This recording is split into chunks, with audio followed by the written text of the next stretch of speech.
Warm welcome through the snowstorm to our event. This event will be recorded. Kindly have a seat. We're a little bit late, so we might end about 11:05. But I will now hand it over to the chair of CMI, Mr. Marko Ahtisaari, to do the welcome words. Thank you.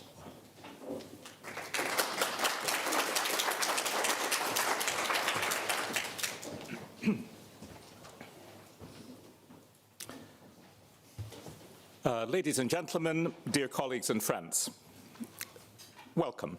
It's a great pleasure to see so many of you here. This is the second time that CMI Martti Ahtisaari Peace Foundation, together with the Finnish Institute of International Affairs and the Embassy of Ireland, has convened this event to exchange views with some of the sharpest minds on the current state of peacemaking and conflict resolution. Who would have thought just a year ago that we would find ourselves where we are today? The developments in the past 2 months, the first 2 months of 2026 alone, have been breathtaking in the realm of peace and conflict. The pace of change has been relentless. Long-standing assumptions are being tested, new alignments are emerging, conflicts are evolving in ways that challenge both our analysis and our practice. In times like these, it is essential to step back and look at the larger patterns, to ask ourselves what are the broader dynamics shaping today's conflicts, and how must we act if we are to continue striving for sustainable peace. We live in troubling times, yet it is precisely now that the fundamentals matter. Peacemaking must remain grounded in core principles, inclusivity, local ownership, and respect for international norms. As my father Martti understood well, peace is shaped within the currents of power, but it endures only when it is anchored in shared principles. It is now my great pleasure to invite Ambassador Sherlock to deliver the opening words. Ambassador, we are very, very grateful for your partnership in convening this event and for your continued engagement on these critical issues. The floor is yours.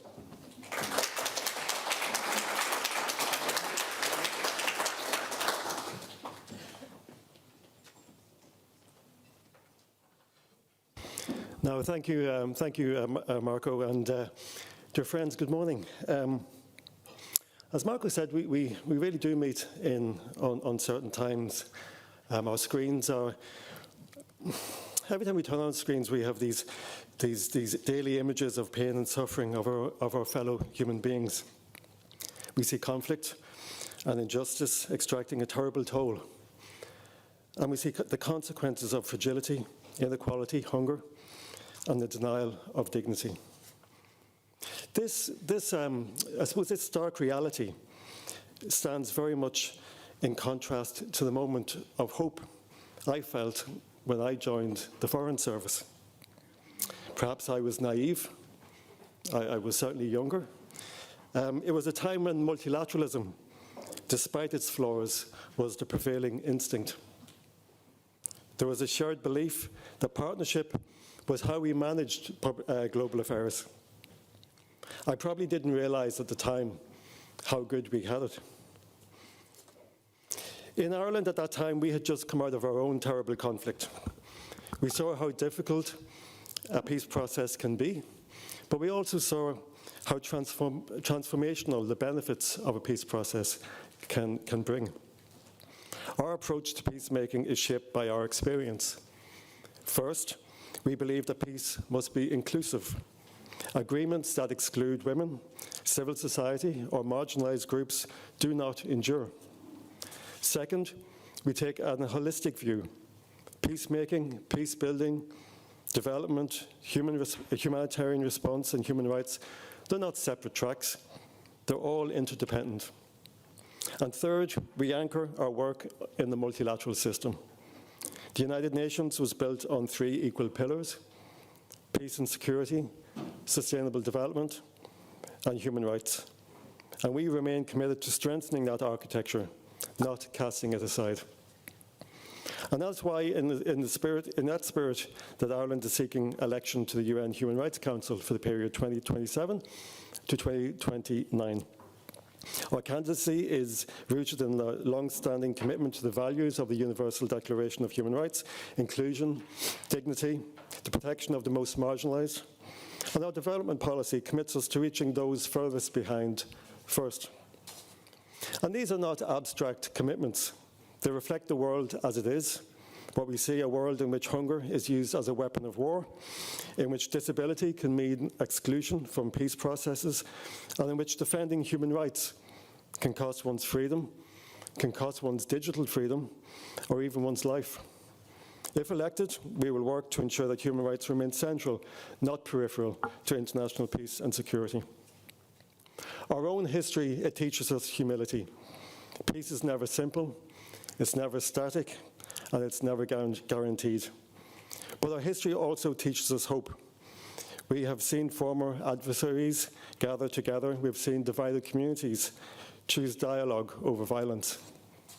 These challenges before us are no doubt immense, but so too is our collective capacity.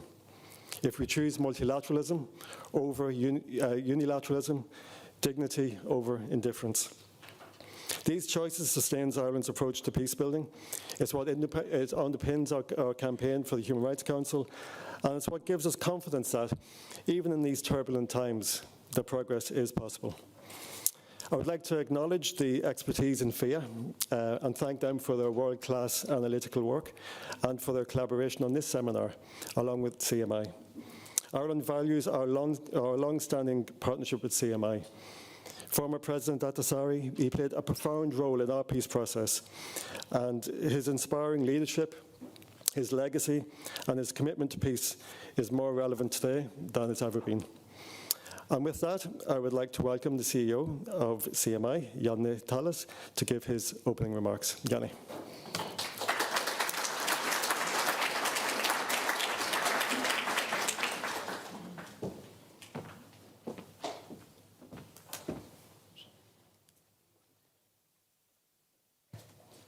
Good morning, distinguished guests, dear colleagues, dear friends. It is a pleasure to see such a knowledgeable audience gathered here today, notwithstanding the snowstorm. Let me begin by warmly thanking our co-organizers, the Finnish Institute of International Affairs and Embassy on Ireland. This is a true partnership. This is second edition, and it's really great to work with these two important partners. Dear friends, war has returned to the center of international affairs. Military force is increasingly used to resolve disputes, preserve influence, and reshape regional and global orders. Technology has lowered the threshold for violence and expanded the toolkit of coercion. Major powers have demonstrated a greater willingness to use force directly or tolerate violence. Also, middle powers are asserting themselves more forcefully. War has become more politically acceptable. At the same time, mediation has moved to the geopolitical front line. Peacemaking is entangled with the major power rivalry.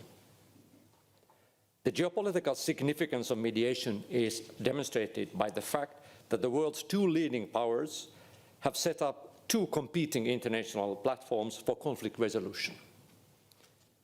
The US initiated Border Peace, and the China launched International Organization for Mediation in Hong Kong. Peacemaking has also shifted to the highest political level. Processes once led by UN special representatives in closed rooms are now increasingly driven by heads of state and government in the full glare of publicity. And this is not to say that the special representatives of the United Nations or the Secretary General are not important. They play a crucial role in the processes. And I think in this context, it is highly important that Pekka Haavisto has been yesterday nominated as the Special Representative of Secretary General for Sudan. His role in Quintet will be crucial. And it is something that it's a very positive development. It's also highly significant for Finland. On my reckoning, I haven't checked with Claude, I think the latest special representative that hailed from Finland was Harri Holkeri, about 20 years ago. Before that, Elisabeth Rehn, and then Martti Ahtisaari. So this tells that this is a rather rare occasion, and it's important development. So I want to really kind of take this opportunity to congratulate Pekka and also Finland for having this important job. At the same time, the paralysis of multilateral institutions, particularly in the context where great power consensus is absent, has shrunk the space for collective action. International rules are weakening. Core international norms, such as prohibition of genocide and the inadmissibility of territorial acquisition by force, are openly violated in Sudan, Ukraine, and Gaza. Instead of shared norms, peacemaking is increasingly underpinned by the logic of economic interdependence.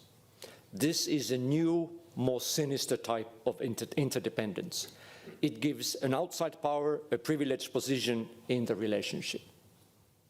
Dear friends, for peacemaking, the implications of these shifts are significant. 4 areas stand out in terms of challenges and possibilities. We have just put out an insight that we try to flesh out this more, but I'll just give you some ideas that what we think that are crucial points we should focus right now. First, there needs to be more, a better sense of geopolitical dynamics in mediation. We need deeper connectivity with the regional heavyweights and so-called coalitions of the willing, including the Board of Peace. The challenge is connecting these actors, aligning incentives, and integrating them into global and regional institutional architectures. Second, there is a growing gap between top-level, elite-driven deals and societies at large.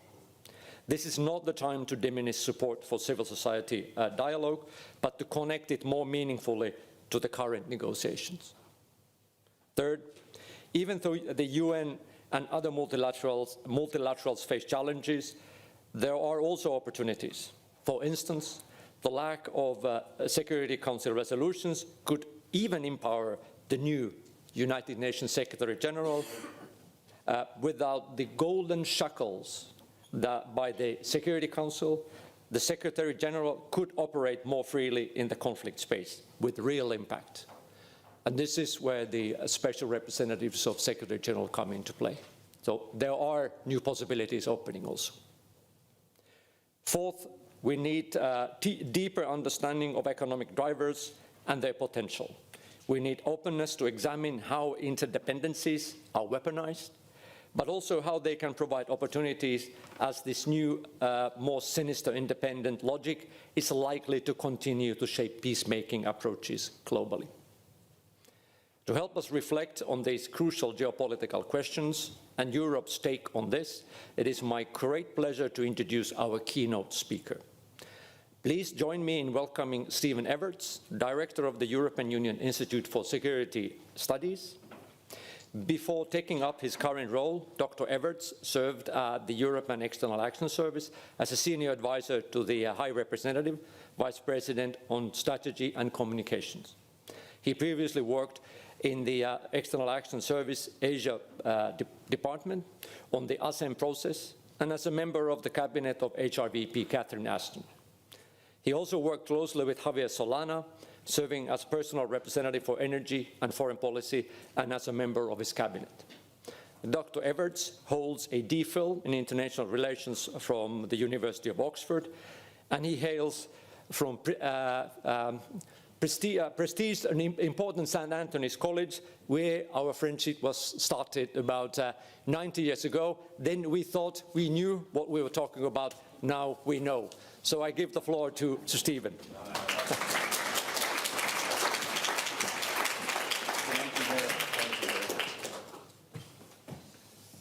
Thank you for those words of introduction, and thanks to both the Finnish Institute and to CMI for the invitation.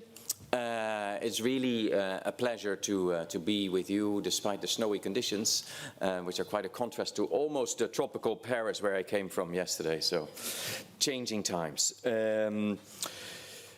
I want to pay tribute both to the work of the Institute, but also to the work of CMI. I mean, you really do, and I've seen it up close and personal, the great work that CMI does around the world. it's necessary, it's often away from the headlines. It may feel sometimes like Sisyphus work, you know, pushing the proverbial rock sort of up the hill, but it's tremendously important, and I want to pay tribute to that.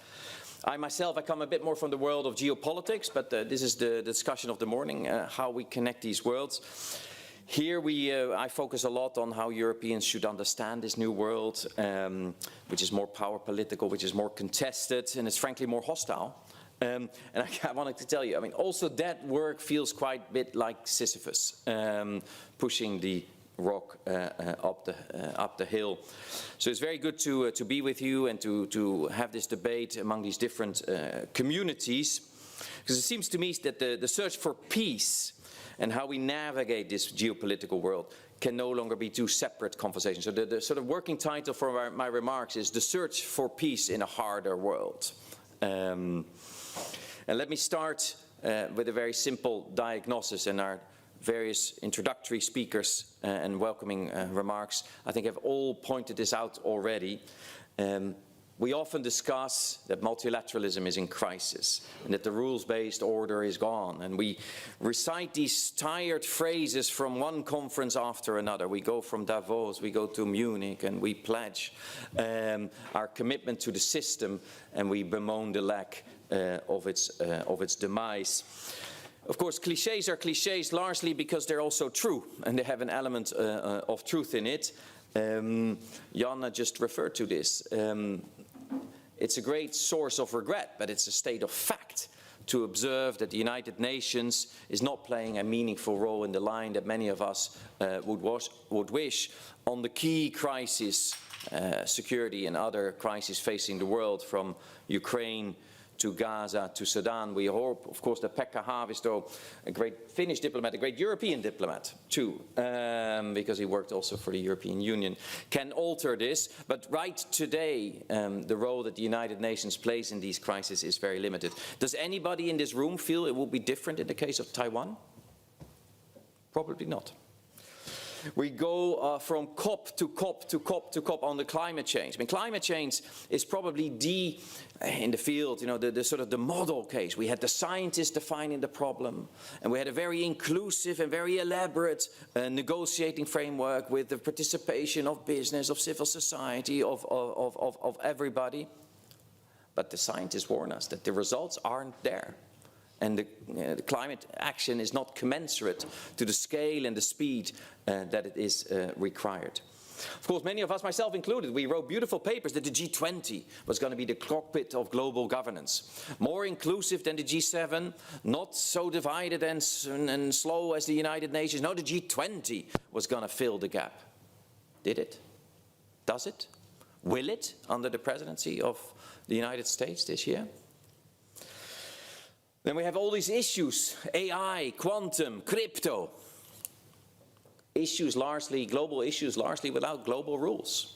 We are essentially in the hands of the belief systems of, on the one hand, the tech oligopoly in the United States, or the Chinese party state on the other side. So these issues without rules really terrify me, perhaps you too. So we see indeed that this is a world where power politics is exercised more bluntly, more openly, more coercively.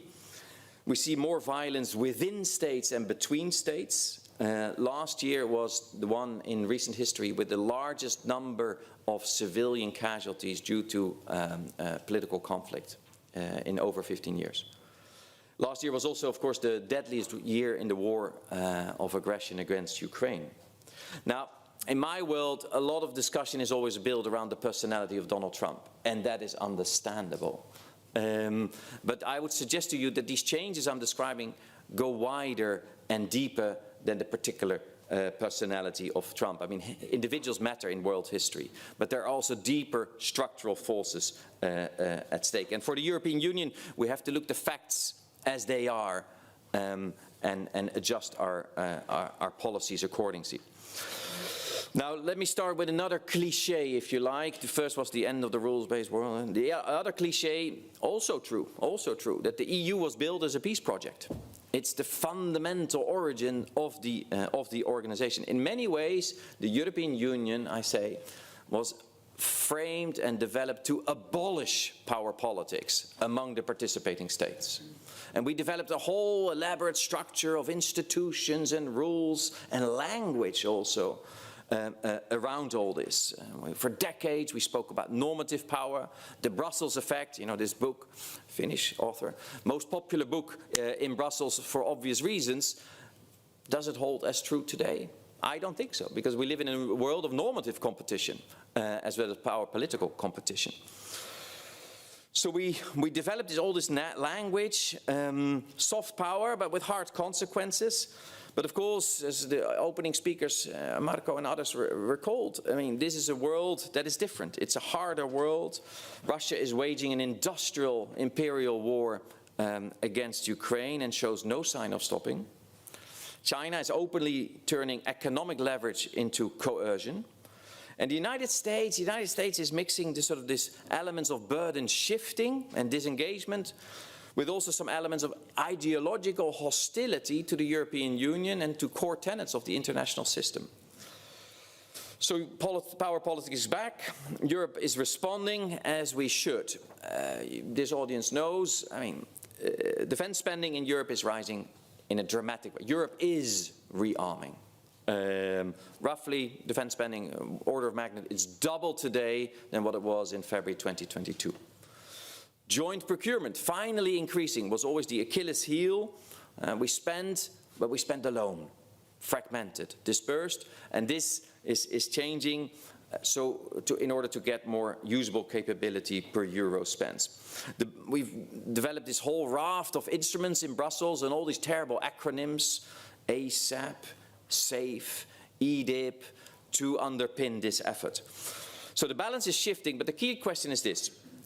Is the EU on the path of becoming a classic hard power, imitating others? Or is it learning how to survive in a harder world while upholding its core identity that the ambassador also alluded to? And for me, these two things are not the same. If Europe simply imitates the traditional great powers, it loses what makes it distinctive. At the same time, if we refuse to adapt, we become irrelevant. So that is the overall context in which we have to operate. For me, the challenge is not so much choosing between hard and soft power. Clearly, you need both. The challenge is in combining them better than we are today, or rather, to add a harder security dimension, which the harder world requires us to do, to the existing array of tools and instruments that we have. Or to put all this thought in another way, in a succinct way, I'm a former speechwriter, so bear with me for a second.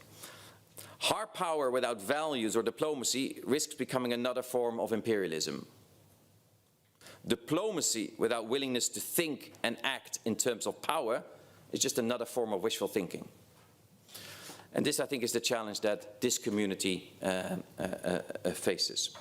Now, getting this balance right is very difficult. In today's world, a lot is about positioning and about balance. So let me talk a little bit about both positioning and about balance. First, on this positioning, I think the European Union has to invest more in partnerships as an element of strategic diversification. So when we Europeans, we repeat these tired phrases of the rules-based international order, and we pass, and we look sort of mournful when we bemoan its passing, we have to recognize that this is not the same and is not felt and seen the same way around the world. Because for many, many countries, Mark Carney and others alluded to this, it never really felt so fair and so just and so effective as it seemed to us. I spent a lot of time going to Asia, Africa, other parts of the world, and you hear this sentiment a lot. You see also from many sides, they see opportunities in its decline. Opportunities in its decline, I repeat. There's more room to hedge, there's more room to maneuver, play the game in the battle of office, as my previous boss, Josep Borrell, called it. There's the battle of narratives, there's also the battle of office. And I understand this sentiment. But I also think that there's an element of danger in all of this if we forget about the fact that a world without any rules a world really of sort of grab what you can, is very dangerous for all of us, especially for middle powers or smaller countries. So this is where the EU's positioning is really matters. We should combine more empathy and also have an ability to see ourselves as others see us, Burns. And if you do that, you see that the European Union is often seen as self-obsessed, inward-looking, rather slow and bureaucratic, but not as predatory. Not as predatory. And I genuinely think that this is the case for the European Union. We genuinely want sustainable, long-term partnerships. There's a difference between transactionalism and doing deals and seeking partnerships. Transactionalism, can we do something today? You get this, I get that. Partnership is a bet on the future. Will we be together for the years to come? And I think that's the story behind what the European Union is doing in Mercosur, in India, Australia, all these rafts of security and defense partnerships with many, many countries around the world, including the Republic of Korea, Ambassador. And I think in this new context, this predictability in investment in partnerships has strategic value. Now, I was asked to also say something about the Global South. In all of this, I think in this new world, we also need new language. And new concepts and new mental categories. I'm a product of Robert Cooper, and he said, you know, clear writing and clear thinking is also a contribution to peace. So I think that the old labels of the West, the singular West, and the Global South, the singular Global South, do not help us to navigate this new world. I think the West and the Global South as such do not exist. They hide the diversity among the groups, and they project a degree of unity onto groups that are much more pluriform. But what is clear, I think that many countries prefer sort of hedging over alignment or bloc thinking. So the real strategic choice today is not between picking a side and to divide the worlds in neat groups and see how these groups relate to one another. It's more about defining the space among these groups. And maybe we can talk a bit about that later on in the panel. Now, on this balance, the first was positioning, the second question is sort of the balance in EU foreign policy. So I think the balance is shifting. The EU is repositioning itself, it's adapting to this more hostile environment as it should. It's investing in defense, as I mentioned. We're talking a lot more about economic security these days, de-risking. And I welcome the fact that there's a greater degree of seriousness about the level of threats that the European Union faces. But I don't think it's a case of abandoning the search for peace. I mean, it begins in Ukraine. We all want peace in Ukraine, a sustainable and just peace. It's just noticeable that Mr. Putin does not and the Kremlin does not. I think we have to do much more, and the two rubrics under which this should happen is unpowering Russia. As an institute, we wrote a paper about how to do that. How can we limit the capacity of the Kremlin to hurt not just Ukraine, but us too? And empowering Ukraine. The search for peace continues in Gaza, in the Caucasus, in Sudan. And I think that the EU is and remains active on all these cases. Now, and I'll end with this. What does all this mean for the job of peace building? I know much less about that, so I'm here to learn. But it seems to me that this harder geopolitical environment makes it much more difficult to conduct mediation. External actors interfere much more directly and have no hesitation to do so. They're hijacking peace processes. From those, let's say, the more traditional peace-building community and actors, there's much more competition. From great power actors, Janne referred, the US efforts, rival efforts on China, Turkey, Gulf states, many actors are in this game. There's a new form of mixing personal envoys, family business. It's a new world, it seems to me, and I want to learn how that affects and how you see that. I think CMI plays a crucial role in connecting these actors, as Janne referred to. I think the peace-building community should be aware of the geopolitical context, but not be paralyzed by it. Because there is a danger that in today's world, it's so complicated and it's so threatening that we sort of throw up our hands and there's nothing to be done.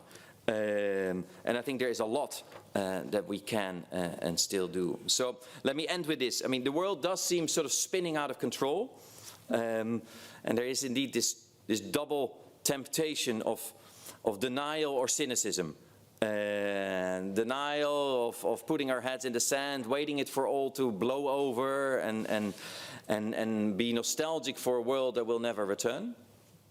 Trap number one. Trap number two is to say power politics is inevitable, nothing we can do, and why not join them? If you can't beat them, join them. I think our task is harder, but more necessary, is to defend global rules, but also reform them. To invest in security and defense and deterrence without abandoning the search for peace. Let me end, and I do this with hesitation. It's an Irish poet in front of the Irish ambassador, but it's Yeats, and it's the famous lines. I think the task of perhaps this group is to demonstrate that the center can hold. There's the poem goes like this: things fall apart, the center cannot hold. Mere anarchy is loosened upon the world, and the blood-dimmed tide is loosed, and everywhere the ceremony of innocent is drowned. The best lack all conviction, while the worst are full of passionate intensity.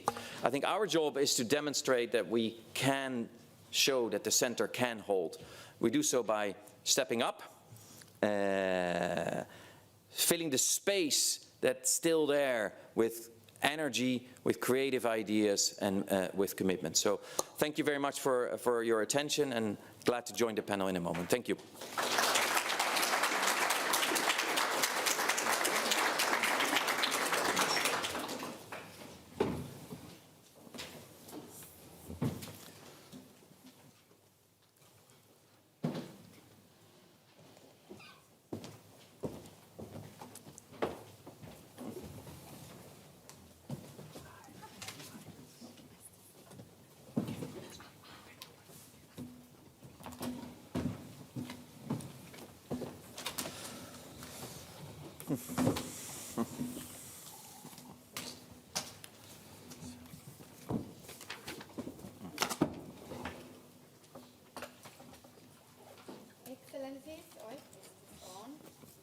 No, now it is Excellencies, distinguished speakers, dear guests and colleagues.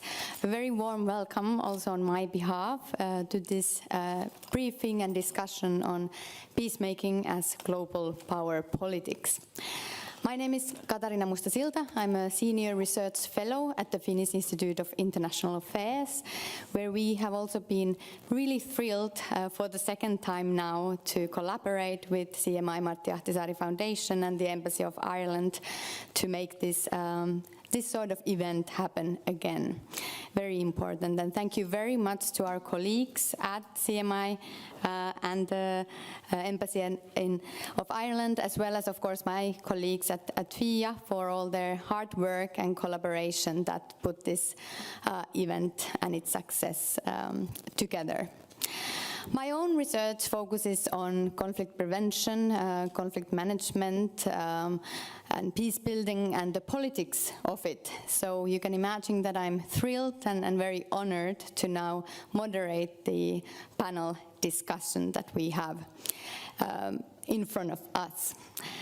We have already heard excellent opening remarks that really set the scene for our discussion today and underlined the importance and the relevance of this topic today.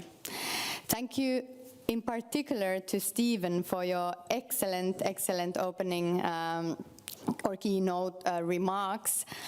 You have contextualized the discussion of today in an excellent manner, and also really helped, I think, sort of underline the scope of the change that we are talking about. Like you said, even though it would perhaps, at least if we look back 1 year now and focus on that, it would be perhaps easy and tempting to put the change or sort of place it and make Donald Trump responsible for it. That would indeed be too hasty, and we have to step back and look at also the broader systemic level changes and challenges in peacemaking that go way beyond any particular world leader. In the next hour or so, indeed, we will continue going more in depth into the changes happening in the peacemaking field and in the landscape of peacemaking. We will look into concrete cases and how the changes are reflected there and the implications of the changes in conflict dynamics or for conflict dynamics and peace processes. And we will also be able to look at the changes from the perspective of different types of actors involved in peace building and peacemaking. So what is it actually that is changing on a systemic level when it comes to peacemaking? And what are the implications of this for efforts to build sustainable peace and transformative peace, as it was mentioned in the opening remarks? We have a fantastic panel to discuss and share their insights on these topics. I will now first introduce the panelists joining Stephen in the panel, and then I have a few rounds of questions of my own to them to pick their brains. After that, we have the opportunity to hear a comment from Mr. Ville Skinnari, a member of the Finnish Parliament from the Social Democratic Party. He's also a member of the Foreign Affairs Committee, and we are very happy to have the opportunity to then hear your comments. And after that, we will have time for questions and answers. So, without any further ado, first, joining Stephen, we have Vibeke Jonsson from CMI, Matti Ahtisaari Foundation. Vibeke is the head of multilateral affairs and peacemaking policy and the head of the CMI's Brussels office. So, a warm welcome from Brussels, or coming from Brussels to this very snowy Helsinki. Vibeke's work focuses on maintaining and building strategic relationships with EU and Brussels stakeholders, and thus, Vibeke, you are in an excellent position, I believe, to sort of see the changes and how they impact different stakeholders, different partners working on peace and security. Vibeke has an extensive experience in working with multilateral organizations as well as non-governmental organizations in topics related to peace, security and human rights. Before joining CMI, you were seconded by Sweden to the European External Action Service. This is also when we first met. I remember some years ago already, and there you worked or focused on the EU-UN partnership on peace and security.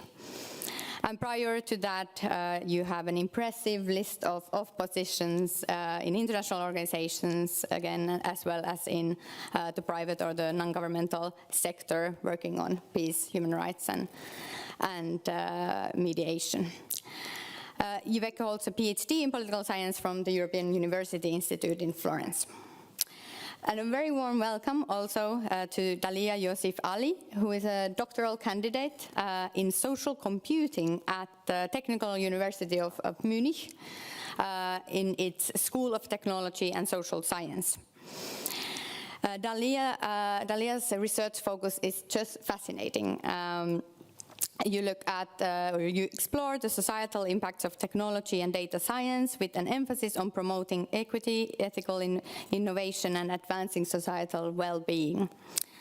And before joining Munich, you worked as a research associate at Harvard Business School Digital Value Lab, where the topic was artificial intelligence and digital transformation on organizational performance and value creation. And in addition to this very, very relevant thematic focus, Dalia is part of a Sudanese youth forum that works on finding shared views among Sudanese youth on the war and how to end it and build peace in Sudan. So a very warm welcome, Dalia. And finally, I'm really happy to welcome my own colleague, Heidi Huhtanen, who is a senior research fellow at FIA since the beginning of this year.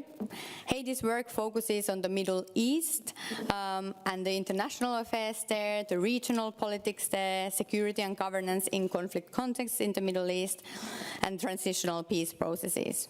And again, Heidi has an extensive and very impressive track record from the Middle East and working on the Middle East, both as a researcher as well as a policy analyst, but also as a conflict resolution practitioner. Before joining FIA, Heidi was a senior advisor at the Berghoff Foundation in Germany, and she has also worked with CMI before that. And Heidi has a PhD from the University of Durham. So as you can see, we have a well of expertise and different perspectives to draw on for this discussion. So without any further ado, now let's get going. Our concept note refers to peacemaking as having moved to the heart of global power politics, and we have again heard many convincing remarks on this already. The concept note also makes reference to indeed these broader challenges that the multilateral frameworks and institutions, as well as those traditional norms and values in peace building, are experiencing today. However, if I play a devil's advocate for a moment, I'd argue that peacemaking has, of course, always been at least partially about power politics.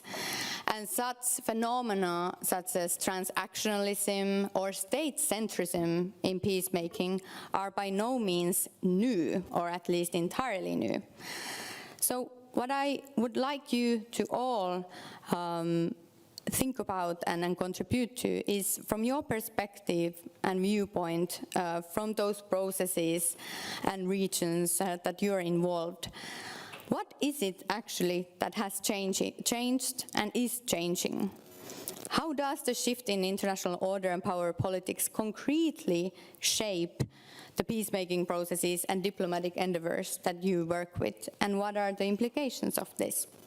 Such a tiny little question to start. Jibeke, I'd like to start with you and your perspective from within a private mediation actor, and also given your experience from several, or working with several multilateral organizations. Thank you, Katarina. Thank you to all the organizers for inviting me here today, and it's a privilege to be part of such a distinguished panel. And thank you for the much too kind introduction. I feel a bit like a child here. This desk is so big, so I can hardly see you, but maybe that's part of the setup. No, I'm kidding. So I will really try and take us into the operational context, but I will start at the more macro level and really look at what power politics means for international peace and security and peacemaking, and then go into principal pragmatism as one of the main modus operandi that is being used to navigate this environment for more peace and security, and finally to arrive at where that puts us, with a little cliffhanger that we'll come back to with some practical examples. So, as we've heard from both Stephen and Janne and the ambassador, we're operating in a reality that's marked by paradoxes. And if we break those down when it comes to the international system, we have on the one hand multipolarity that's growing while multilateralism is eroding. You already see a slight paradox there. Connectivity is intensifying on the one hand, while global norms for cooperation are faltering. In other words, there are more players, but there are less rules. This puts us in a state of perceived chaos, with unpredictability generating insecurity and distrust, all interacting in a perpetual circle. It leaves us with a feeling of constantly having to look over our shoulders for what might be coming, which is really bad news for international peace and security. Already in the early 2000s, we were warned about some of the dangers of allowing politics of paranoia to grow. I was based in New York at the time, and already then you felt at the UN that developments like the US-led invasion of Iraq was raising serious questions about whether the UN was going to be able to adapt to the changes that were coming. Fast forward to today, those fears were clearly not ungrounded, and we're talking about the end of an era, coming back to all these semantics that Stephen was talking about that we're sharing between the conferences, or a rupture, as it were, where everyone is now trying to figure out what the next era will look like, and all powers, whether large, small, or middle, are doing the best to position themselves for that next era, but without letting go of the current one. It brings us to a reality that is perhaps best described as the survival of the fittest. And it was exactly this that the United Nations was set up to try and prevent, by putting in place a certain order that would bring some level of balance between states, yet preserving the central role of the strongest, as otherwise, why would they join and why would they stay? That balancing act is built on a logic where all members feel like they're better off in this order than without it, even if it means compromising. In fact, for it to work, all have to be seen to make compromises, even if there's no hiding that those compromises are different for different members and come at a different price. But that's all part of the game. But the system has now become a prisoner of its own logic, as it is again and again proving unable to reform in a way that reflects the changes in the power balances. For peacemaking, this means that while the bargaining pieces are not necessarily new, as Katarina was also saying, economic interest, values, influence, military capabilities, how they are bargained, where, by whom, and what is traded off by what is changing. The pieces of the jigsaw are not necessarily changing so much, as is the puzzle that they're forming together. And this is really throwing us off balance. It means that all actors feel like they have to display their might by having all the cards on their hand all the time and showing that they can always play all of them in whatever order they want. In other words, it means if you cannot make a credible bid for being or becoming a hegemon, you aim for a so-called multi-vector approach, which we hear now being talked about all the time. So for leaders to preserve peace and security, as well as a role on the international scene, they have to simultaneously grapple with three closely interconnected dilemmas, which are clearly simplified for the argument's sake. First, we have an operational dilemma, which is about balancing home security, but with growing needs for complex and more intense global engagements, with the two being more intertwined than ever. There's a tactical dilemma, where you have to take risks in high stakes, but in low margin environments. So in other words, you need to take higher risks with less chance of winning or not failing. And finally, there's a strategic dilemma. It's about balancing pragmatism and principles, values and interests, but without being blamed for practicing double standards and thus losing legitimacy to act in the first place. And here is where I'll come to principled pragmatism, because it really appears to be the way in which to navigate the current complex context if you want to stay out of trouble at home and abroad. It's an attempt by leaders, principled pragmatism, to try to accommodate, but also to justify flexible approaches that are not bound by ideology, a way to keep your options open. One example can be engagement versus non-engagement, which is often mentioned in the context of principled pragmatism. It's about pursuing issue-specific engagements and not allowing disagreement on one issue to block cooperation on another. It's about acknowledging political realities and power structures without endorsing them. It's engaging in a context not based on how you think things should be, but based on an understanding on what is possible in a particular context for a specific purpose. It's a recognition of how long-term vision often requires accepting imperfect short-term actions, and how principled action must be balanced with urgent practical realities, or reversely, realism with long-term normative goals. It's temporary compromises on some principles for long-term good. But also principled pragmatism is not new to peacemaking. This type of balancing is always happening. What's new is the questioning and reinterpretation of certain principles and a shift away from universal principles in favor of pragmatism, or even transactionalism, with geopolitics and geoeconomics very closely intertwined. But the challenge here is that firm principles is something that is closely connected with predictability and therefore stability and legitimacy, and how that relates to what makes people feel safe and part of a community or order by which they abide. Principles is your stable core often. So we should not be surprised that leaders are reluctant to compromise on their principles. Temporary compromises on principles will come at a price. Indeed, a big part of that price is distrust, and it is a loss of legitimacy. Thus, the most pragmatic choice can be to stand firm on principles because of how key it is for upholding order.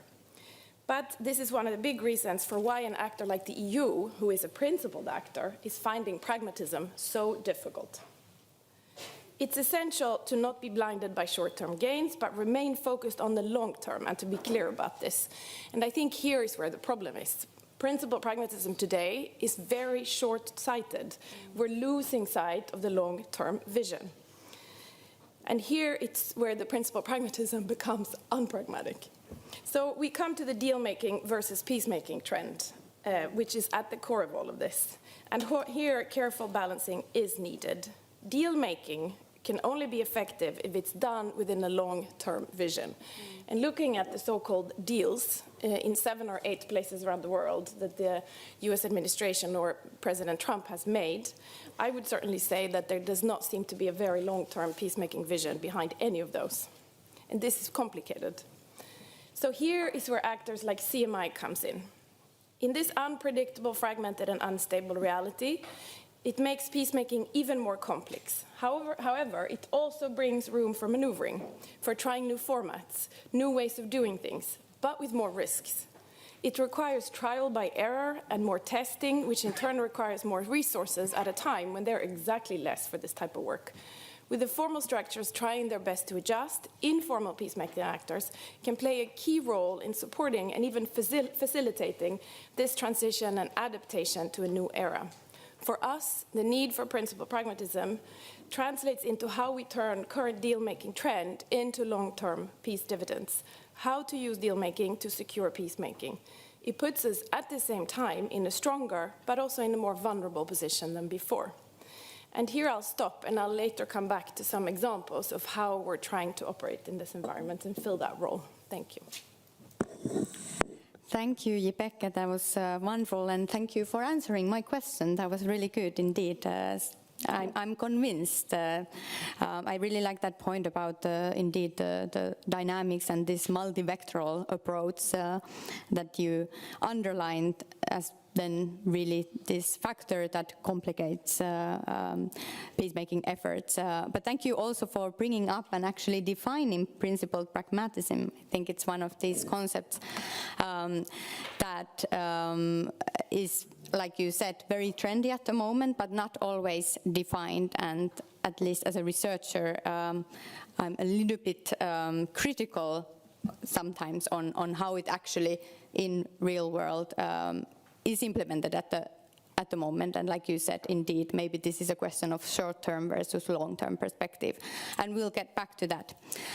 Dalia, this is actually a really good sort of bridge when we talk about these multivectoral approaches and having more players but less rules. So you work on Sudan, and obviously the conflict in Sudan, it's often called the forgotten war, but at the same time I think it's a very good example of this sort of contemporary war where there are indeed multiple interests and objectives and middle powers and great powers involved. And this intensifying competition is very much present in that context. So how do you see these changes in the global power politics reflected in the efforts to build peace or even get to sort of credible negotiation phase in Sudan? Awesome, thank you so much. Test. Thank you so much, Katerina. So firstly, there is a tradition I'm always trying to follow whenever I'm invited for a panel. So my tradition is to ask the audience a question. And I'm calling this part that we listen, but we don't judge. So my question to you is, how many of you knows what exactly happening in Sudan and actively searching about the war in Sudan? If you know, raise your hand. Yes, and yeah, that is, and thank you, it's okay. That is totally understandable, and that's why I am here today. So I will answer the question from a perspective of Sudanese, and I will take in consideration the context of Sudan. So if you ask me what changed, I think I will say that what was changed in peacemaking, it's not that the power politics appeared suddenly, but what was changed actually the power itself. So the power became more fragmented, less constrained, and also digitally amplified. So from my perspective and from what I observed from Sudan's situation, there is 3 levels of change. The first level of change, it's the geopolitical fragmentation. So if we are talking, or if we are taking, for example, Al-Fashir in North Darfur as an example, definitely, you know, the genocide that RSF committed last October, where at least 4,000 civilians have been killed, brutally killed by RSF militia. So when we're thinking about this, genocide happened, as the fighting intensified and also as more civilians were killed, we can notice that the mediation effort itself were unfolding in a different direction or a parallel tracks, and mostly led by foreign or external actors. But unfortunately, there were no coordination between this mediation effort. And what's happened, we can see that the military or the armed actors, the armed groups, they were actively engaged in this mediation talk and peacemaking, but at the same time, we can see them clearly continuing the military operation on the ground. So this geopolitical fragmentation and this miscoordination in mediation, it increased the issue of accountability, and also it reduced the enforcement. There's also another level of change, and for me, I think it's really important, and it's really a new change happening in peacemaking, which is what I can call it digitization of conflict. So in Sudan right now, unfortunately, there is currently two wars. The first war, it's the war between SAF and RSF on ground, and there's also a really intensive war on social media. So for example, the RSF Rapid Support Forces militia, they are currently coordinating a perfect misinformation and disinformation campaign on social media. Why they are doing this? They're doing this firstly to deny responsibility, to mobilize support, and also to justify what they are doing against the specific groups in Sudan. So the moment that we are speaking right now, there's thousands of unverified content spread on social media that aim to spread fear and polarization. And also there is a content that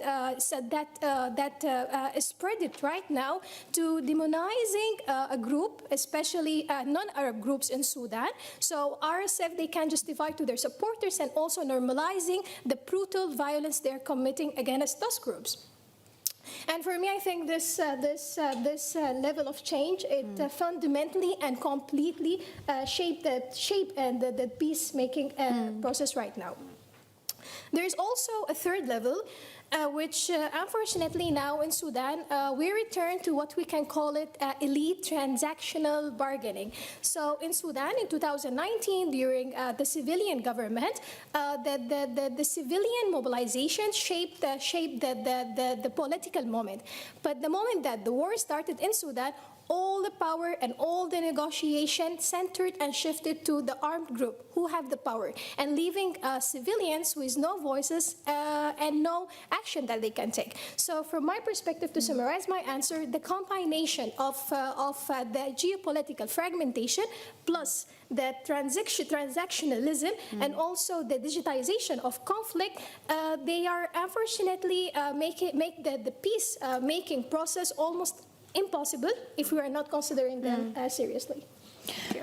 Thank you, Dalia, so much for bringing up that connection between the geopolitical fragmentation and the digitalization of conflicts. I think that's something that we talk a lot about both topics, but maybe not the connection of them and how they play into each other. Thank you very much, and we will get sort of more in depth in that in terms of what it means for values as well and inclusivity, etc.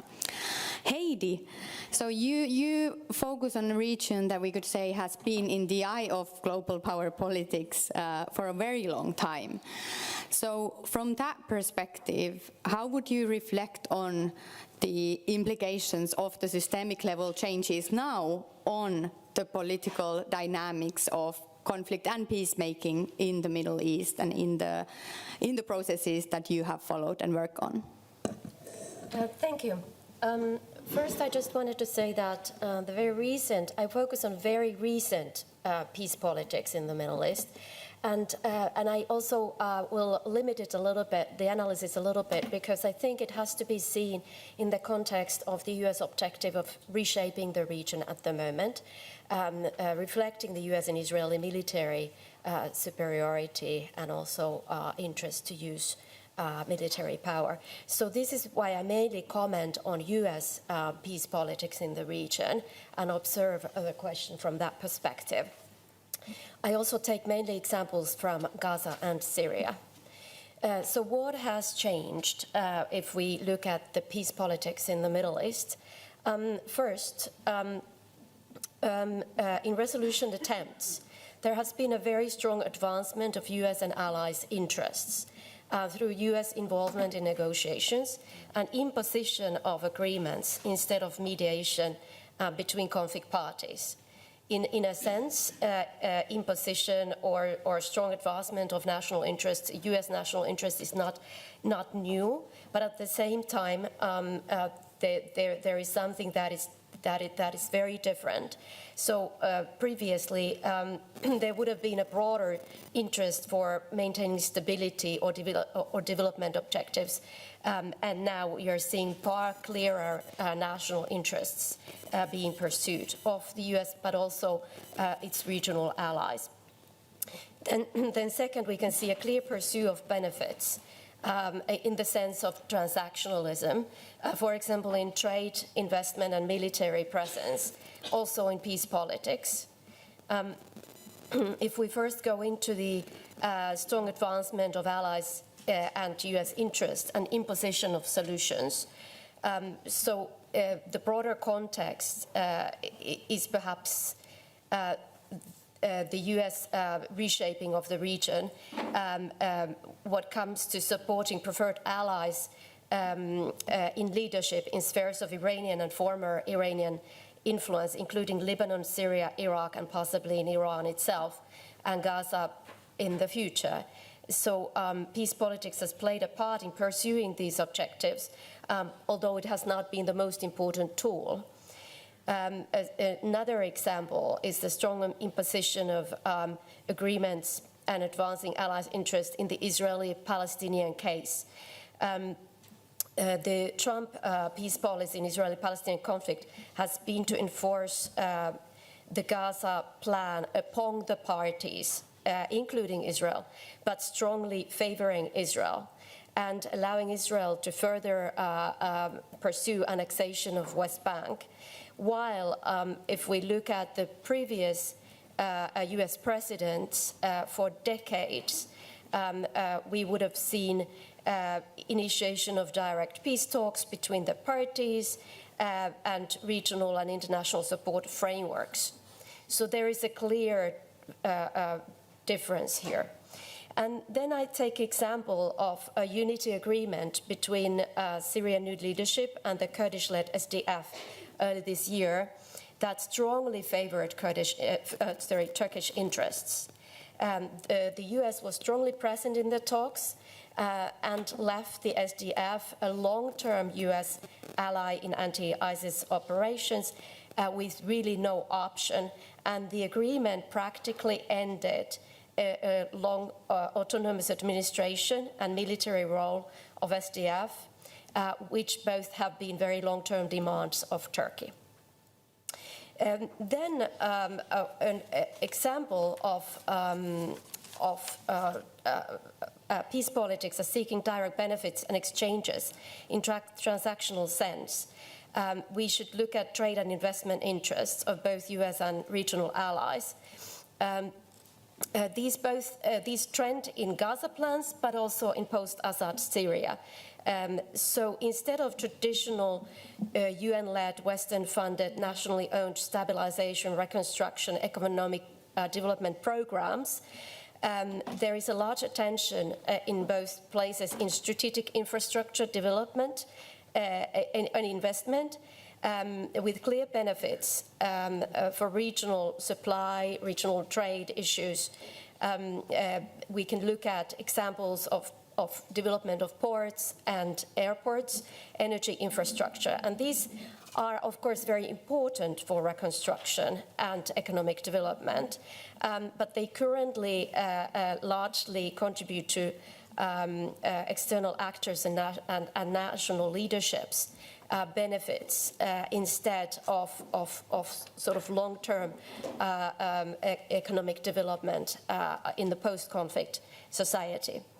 Then there are tourism-related plans in Gaza, and profiteering has often been used as a term to define objectives there. Also broadening the signatories of Abraham Accords, peace agreements with Israel, also has a strong regional trade-related ethos. Lastly, there's also an example of military-related exchanges and benefits satisfied through peace politics. The unity agreement that I referred to between the Syrian new government and the Kurdish-led SDF has allowed the US force withdrawal from the northeast Syria and made it realistic.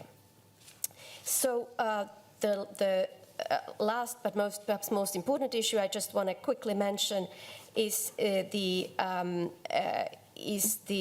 issue of the Board of Peace and the founding of a US-dominated post-war transition in Gaza. It's an important concrete example of a shift from multilateralism, obviously. It's a US-driven framework to address a conflict, and first of its kind in that scale. For the first time, the peace architecture for solving Israeli-Palestinian conflict reflects also a very divided West, if I may use that word, because there has been a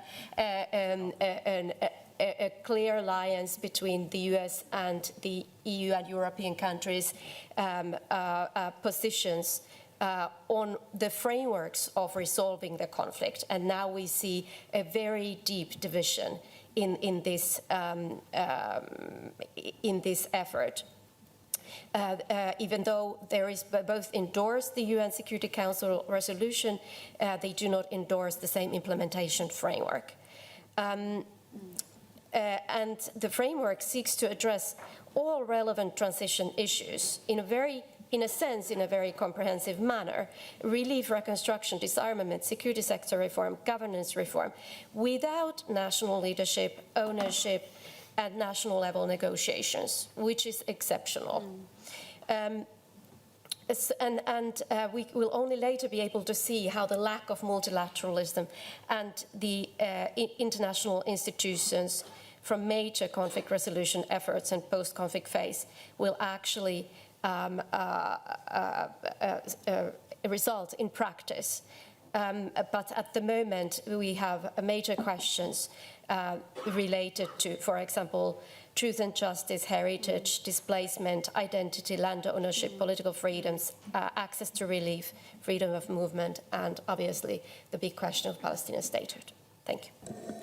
Thank you, Heidi, for that really comprehensive, first of all, summary of the changed political power dynamics in the region, and also for bringing up the elephant in the room, perhaps, the Board of Peace. And I think you made a very important point there about how, even though it's sort of on the surface comprehensive, it's a very different type of comprehensiveness than we have sort of aimed at in peace building traditionally, and doesn't really tackle those root causes, indeed, of the wider conflict. And we will get to how that could perhaps be supported and who could do that in just a moment.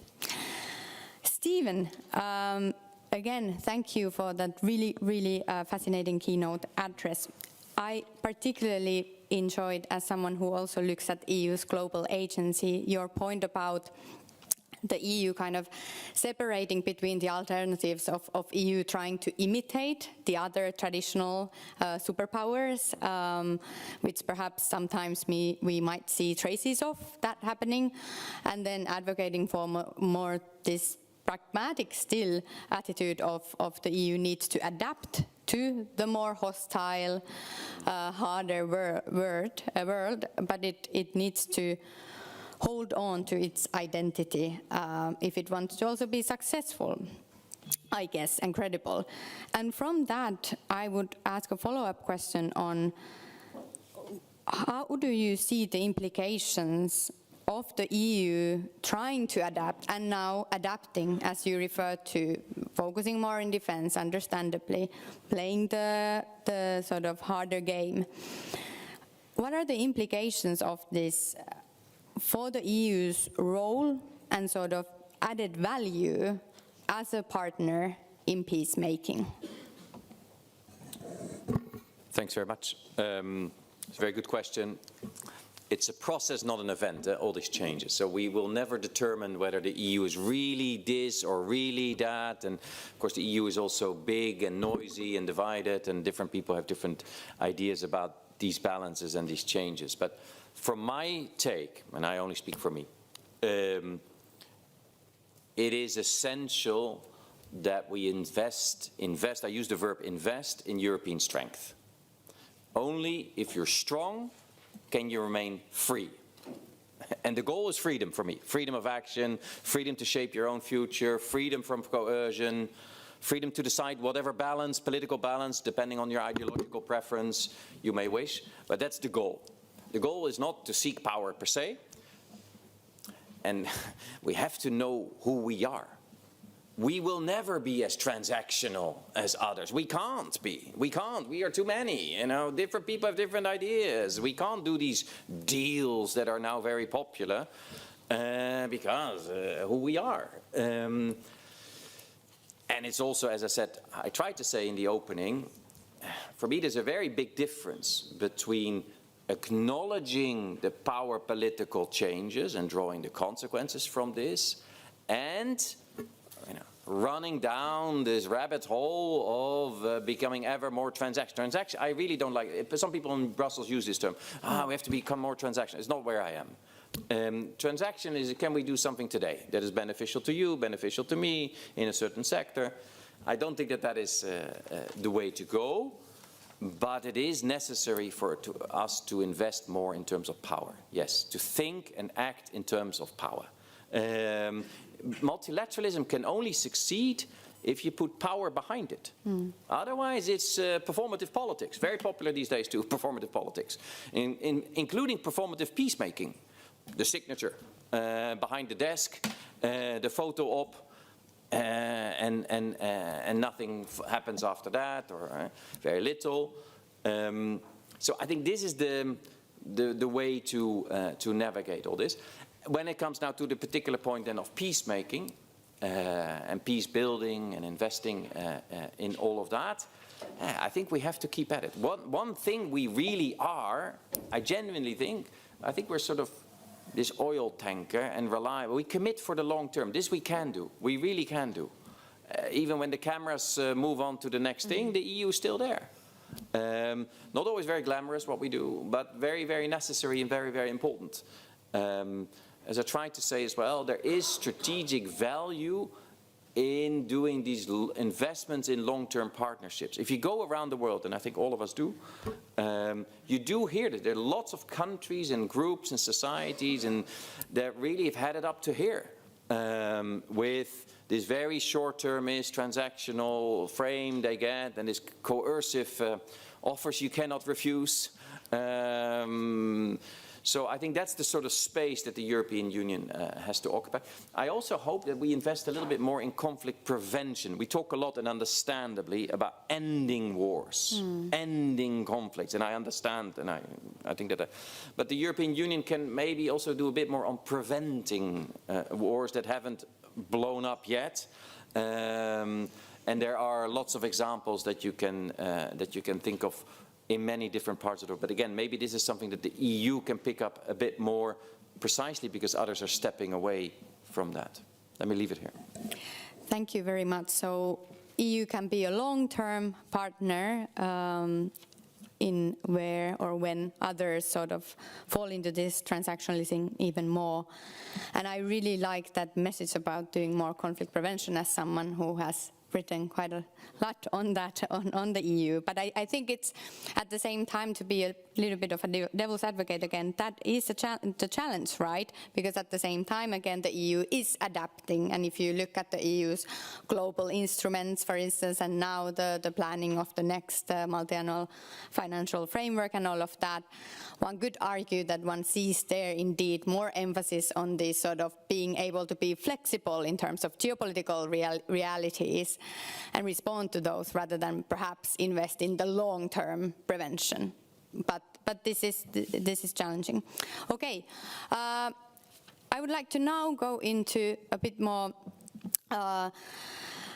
deeply into the question of values in peacemaking and peace building and interests, because there is a lot of talk nowadays, at least I feel and hear, about this sort of whether there is space left anymore for these traditional values such as inclusivity, comprehensiveness, or gender equality, other forms of equality that have really underlined, at least rhetorically, the liberal peace-building paradigm.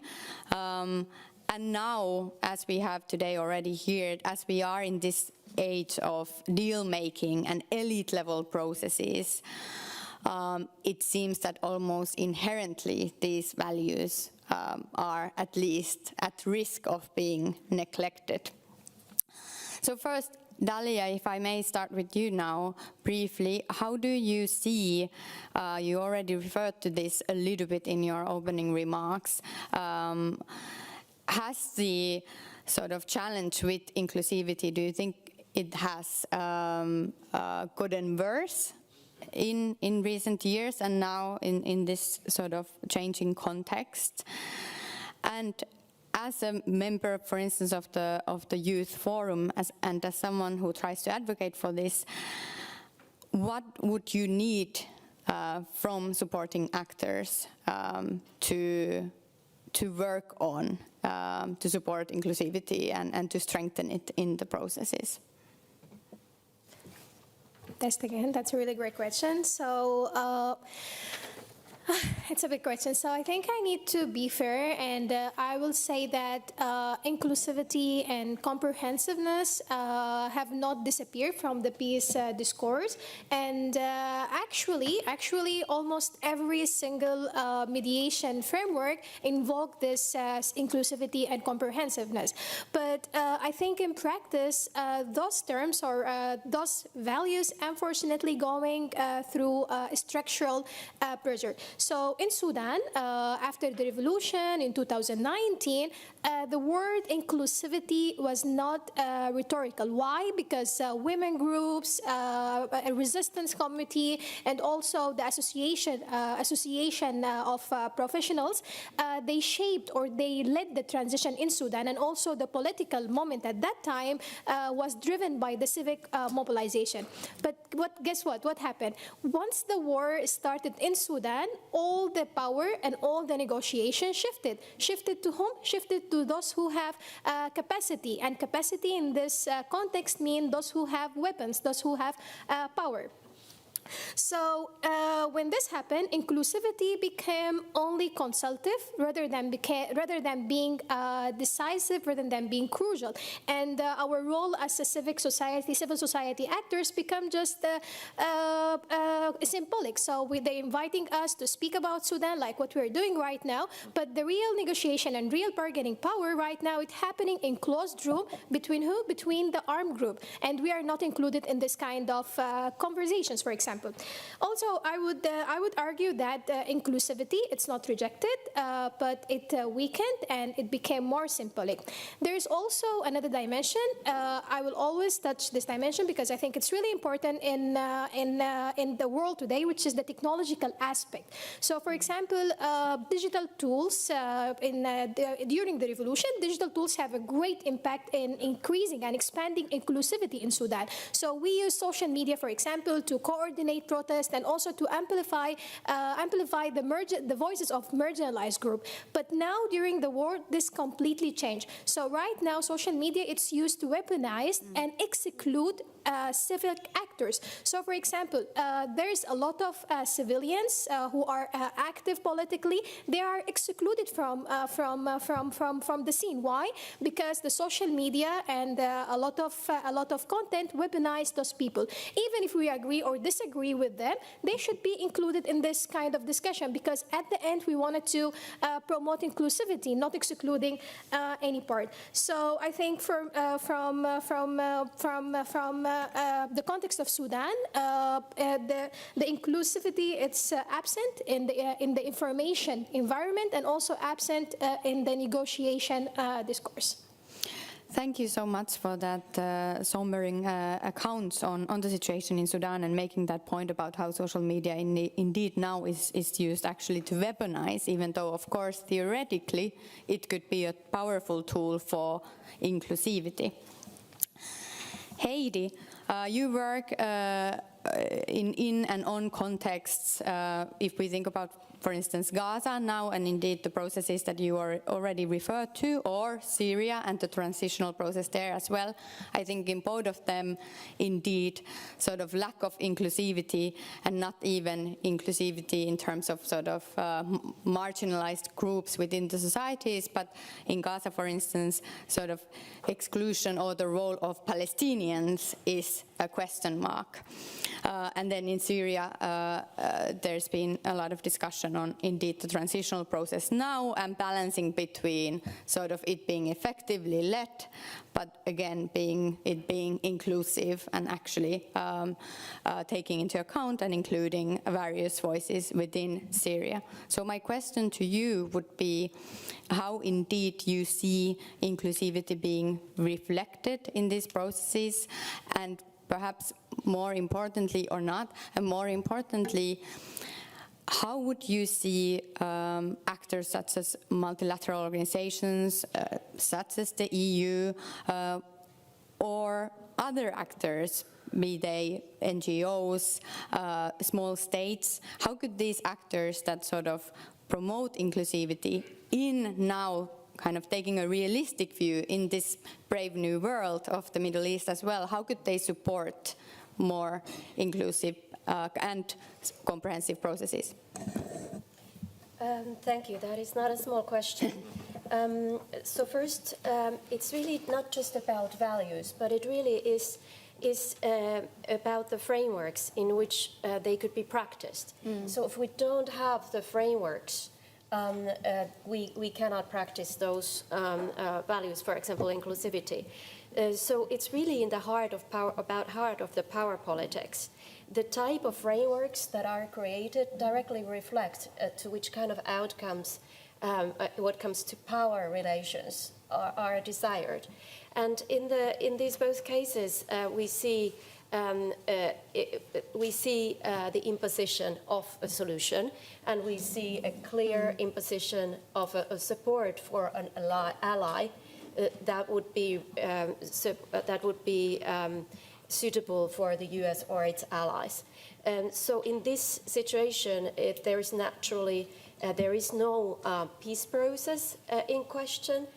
There is no transition process that would normally include political negotiations on power balance. This also leads to a situation where we don't have, for example, power-related negotiations between the central state and regions, as in the Syrian case.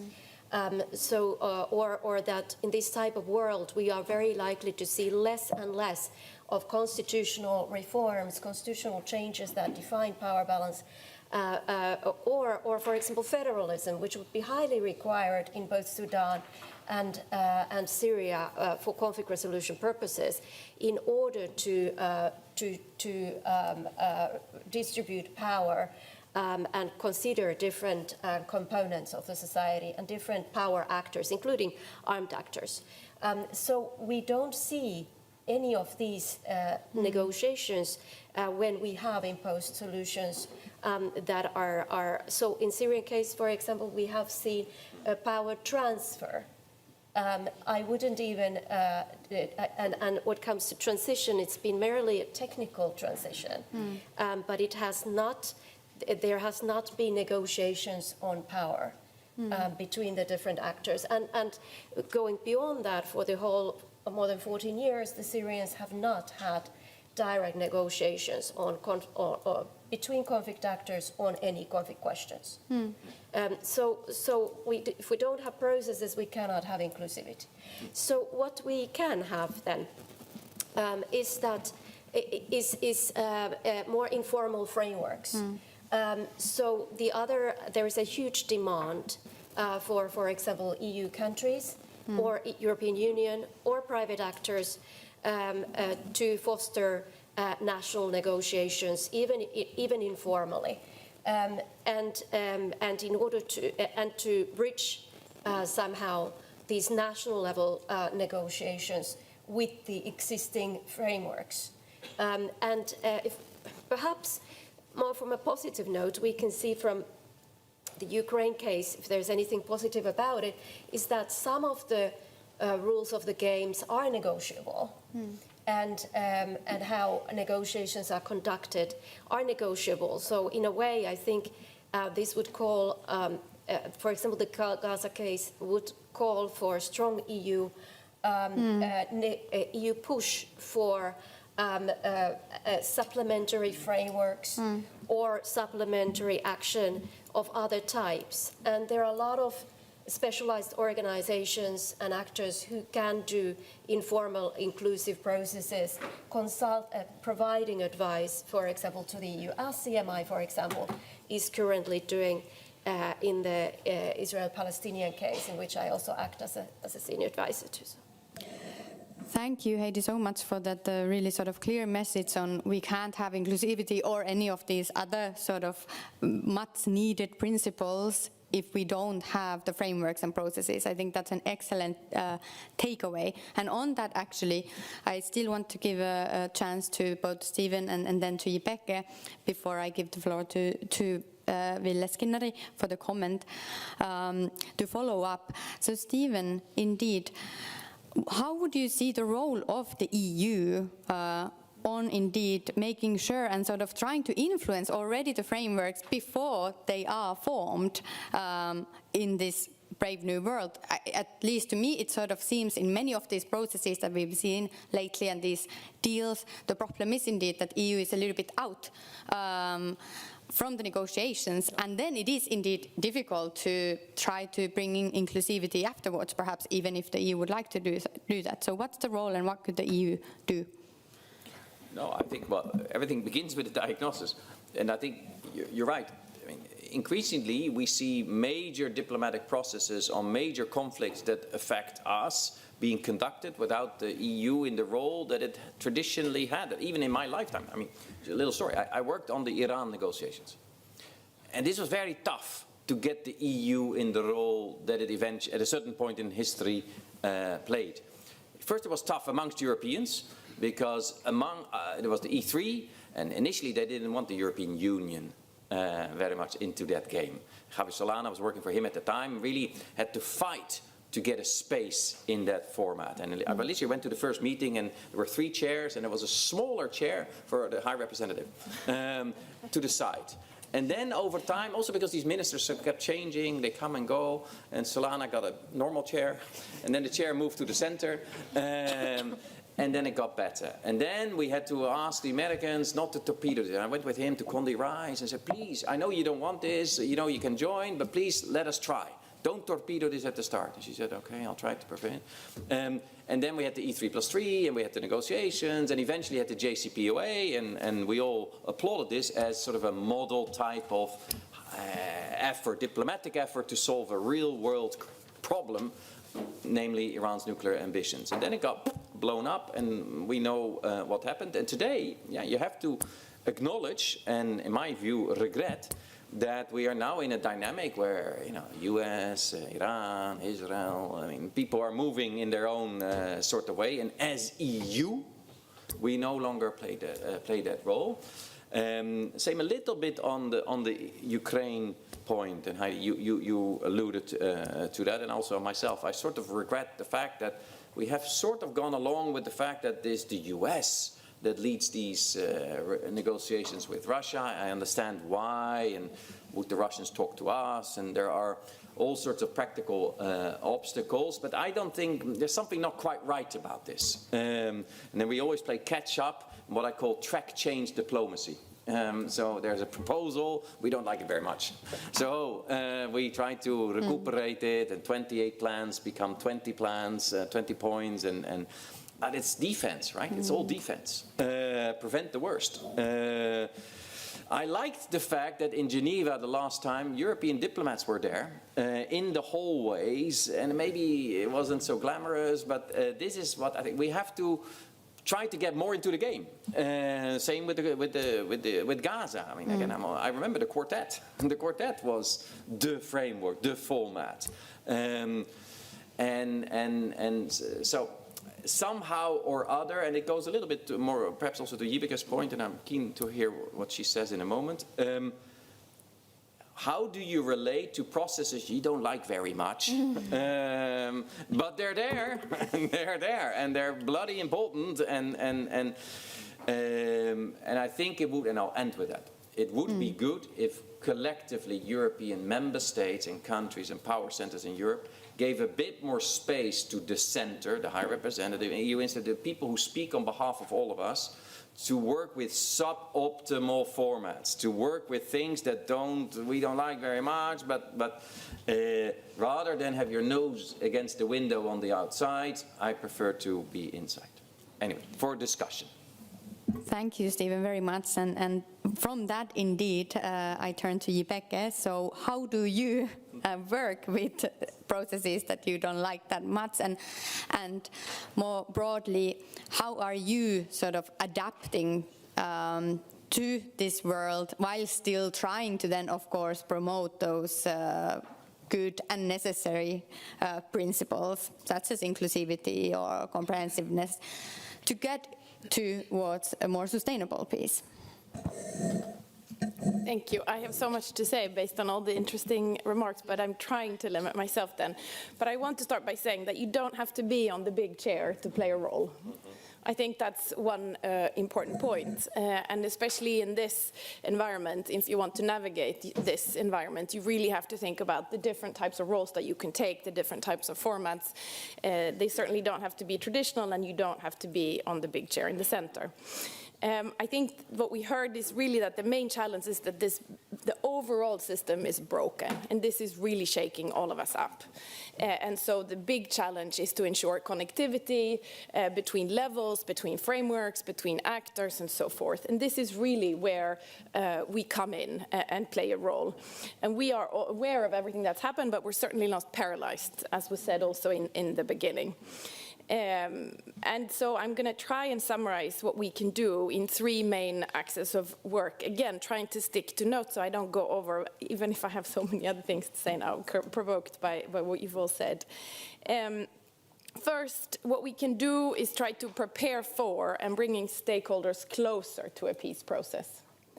And this means that if we look now at what we heard, we have these top-level mediation trends. Societies, and in particular women, are left behind. And so there really is this need to advance inclusive processes in parallel with, for example, ceasefire talks, with a view to feeding into those negotiations, but also to be ready to shape and drive implementation once an agreement is made, especially because the agreements, they're not agreements, so let's not overestimate what's happening. The deals, they are largely empty. Whether it's Gaza, whether it's Sudan, it's not even a framework. There's nothing to do once it's done. And the big boys on the chairs, let me be as rude as that, they're leaving and manage, and there we are. So if the ground is not prepared for that along the way, you risk ending up in an even worse position where you started. Two examples that I can try and highlight where CMI is currently doing so, because of course in all contexts where this is being done, you can't necessarily talk about it because then it might undermine the effectiveness once you're there. But Sudan is an example. And here, CMI is bringing together political parties, resistance committees, civil society organizations, and armed movements to really help foster shared understanding of Sudan's future. So once they are asked, they have an idea. Stakeholders have identified options for inclusive, civilian-led security arrangements and political processes with actionable next steps. We, of course, also try to feed that into what's ongoing, whether it's the negotiations in the closed doors between the armed groups or whether it's the international efforts, quintets and others. But this is how we can work, and it's showing some results already, I hope. In Ukraine, in small closed-door formats with key internal and external experts, we've been able to unpack expectations and explore feasible, coming back to principal pragmatism, options for what is required for peace long before the formal actors could do so. You will remember that for the first 2 years after the full-scale Russian invasion of Ukraine, peace was not a term that one would speak about in open rooms. We did from the very first day. So feeding into those formal channels about, for example, security arrangements that would be needed one day in order to have a peace. And we've also provided support to one of the largest civil society networks in Ukraine, strengthening social cohesion in preparation for a future peace process. And we have supported Ukraine in developing its relations with global partners, contributing to an enhanced mutual understanding on key challenges, on future opportunities for Ukraine. Again, coming back to principal pragmatism, taking Ukrainians out of their context, being exposed to others' understanding of what they're going through, and what could it look like in the future, contributing to their own shaping of what principal pragmatism might mean for them one day. I mean, much shorter than the other two, putting in place hooks for translating deal-making into peacemaking. A very concrete example from South Caucasus. Shortly after the breakthrough peace agreement was announced between Armenia and Azerbaijan last year, experts from a long-standing, informal and discreet CMI-led dialogue were appointed to lead a new format directly supporting the formal peace process. So the long-term work that CMI has been doing to build trust and set up inclusive processes are now there to ensure that leaders can catch those short-term wins and turn them into real peace dividends. And finally, prevention. Thank you, Stephen, for bringing it up. You're certainly not the only one who is bringing it up. I think all of the peace-building communities are running themselves crazy in Brussels, highlighting the essence of not forgetting about prevention.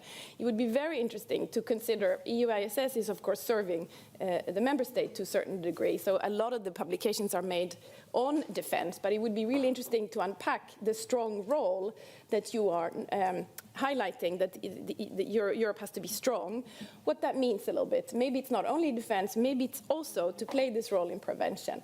A joint publication on that would be fabulous. So in Moldova, CMI has been able to keep peace process alive through informal formats, notably based on long-standing, again, trust building in support of the Transnistrian settlement process and working with the Gagauzia dialogue. So while the formal peace process has stalled, it certainly hasn't beyond the big scenes.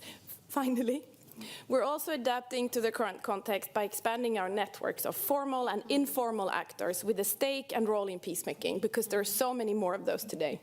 Be it new and old, local communities, policymakers, multilateral organizations, all of this we are connecting with in order to connect them also with potential peace processes, because we never know who is going to be involved where right now.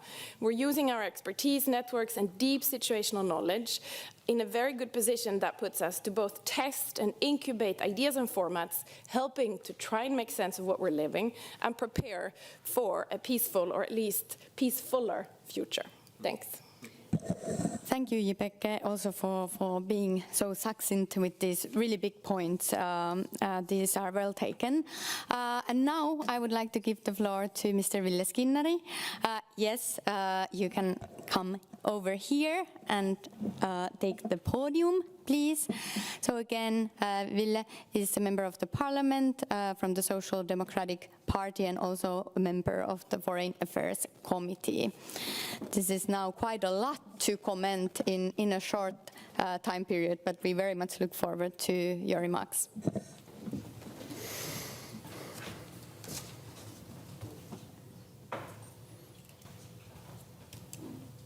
Dear ambassadors, friends, colleagues, welcome to the Parliament. It's always good to see you. And of course, CMI, Mr. Chair, and the panelists. Regards from Finnish Parliament, in Finland we have a saying that the best day in the opposition is always worse than the lousiest day in a government. So having spent 3 years now almost in the opposition after leaving the Ministry of Foreign Affairs, of course it's been an interesting period of being a Finnish politician. But dear panelists, thank you for the diversity. Thank you for, let's say, the solution-driven atmosphere. But if I try to kind of summarize the topic, the headline, of course, US diplomats, you're well aware that there is also one other saying that if you're not at the table, you're on the menu. And now, for instance, myself, as many of you know, I've been doing things a little bit maybe differently than, let's say, a normal member of parliament or minister as a head of Central Asia group, China group, Gulf region group. So I think this saying applies also to the global politics of Finland. The second point, short-term versus long-term. Are we thinking long-term in Finland anymore? I'm a second-generation MP and minister in this country. 1970s, 80s, 90s, that was long-term. You can guess the rest and the answer. We're thinking about tomorrow's headlines, who is a winner, who is a loser, who is the best and who is the worst, who is right, who is wrong. And I think this, I'd call it a Nordic long-term approach we have to find back. It's in our DNA still. Are we proactive or reactive? We've been reactive for too long, and same goes to our institutions, whether we talk about multilateral or European. But then I really like the approach, Katarina, the system level change. It's not the topic that I will get many votes in parliamentary elections, being at the marketplace of Lahti, explaining what is a system level change in international relations. But in this room, in this building, I dare to say that I think this is what it's all about. The world is different, it's a new world. We talk about it in Finland. But are we acting, understanding and adapting and proactively bringing the solutions to the new world? And now I come to my, let's say, takeaways that the institutional situation, UN, EU, OSCE, I'm a parliamentary member, we have structures. I was just in Vienna last week with OSCE PA. Are we willing to use the structures for peace mediation?